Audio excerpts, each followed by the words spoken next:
બનાસકાંઠા જિલ્લાની આંગણવાડી બહેનોની પડતર માંગણીઓના પ્રશ્નોના પડઘમ બનાસકાંઠા જિલ્લામાં પડ્યા।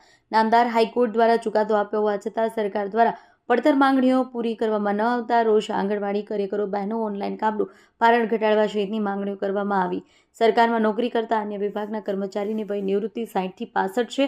આંગણવાડી કાર્યકરની 58 કેમ તેને લઈને પણ સવાલ થયા। ઓનલાઈનની કામગીરીની ઇન્વેસ્ટિંગમાં વધારો કરી દર મહિને રેગ્યુલર કરવાની માંગણી કરવામાં આવી। આંગણવાડી કાર્યકર બહેનો દ્વારા 10 મુદ્દાને લઈ સરકારના માંગણીઓ કરવામાં આવી છે। આ માંગણીઓ રાજ્ય પરના કલેક્ટરને રજૂઆત કરવામાં આવી છે। ડીસાના આખોલ 4 રસ્તા પાસે રૂરલ પોલીસની મેગા ટ્રાફિક ડ્રાઈવ। શહેરમાં આખોલ 4 રસ્તા વિસ્તારમાં ડીસા રૂરલ પોલીસે માર્ગ સલામતી અને ટ્રાફિક વ્યવસ્થા સુચારુ રાખવાના હેતુથી વિશેષ મેગા ટ્રાફિક ડ્રાઈવ યોજી હતી। દરમિયાન ટ્રાફિક નિયમોનું ઉલ્લંઘન કરનાર તેમજ આડેધડ પાર્કિંગ કરી અવરોધ સર્જતા વાહન ચાલકો સામે કડક કાર્યવાહી કરવામાં આવી હતી।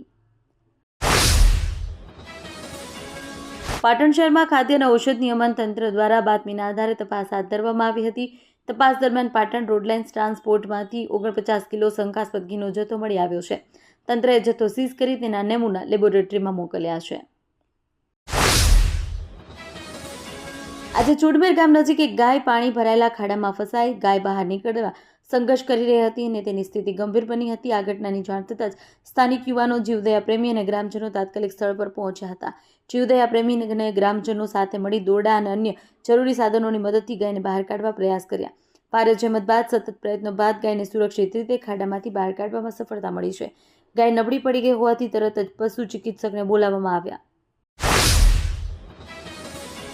સરહદી વિસ્તારોમાં રાયડાની કાપણી પૂરજોશમાં ચાલી રહી છે। આ વર્ષે રાયડાનું ઉત્પાદન સારું હોવાથી ખેડૂતોને આશા છે। જણાવ્યા અનુસાર થોડા કમોસમી વરસાદને કારણે પાકમાં થોડો બગાડ થયો છે, પરંતુ એકંદરે ઉત્પાદન સંતોષકારક છે। જોકે ખેડૂતોને રાયડામાં સારા ભાવ મળે તેવી અપેક્ષા છે, જેથી તેમને આર્થિક રાહત મળે।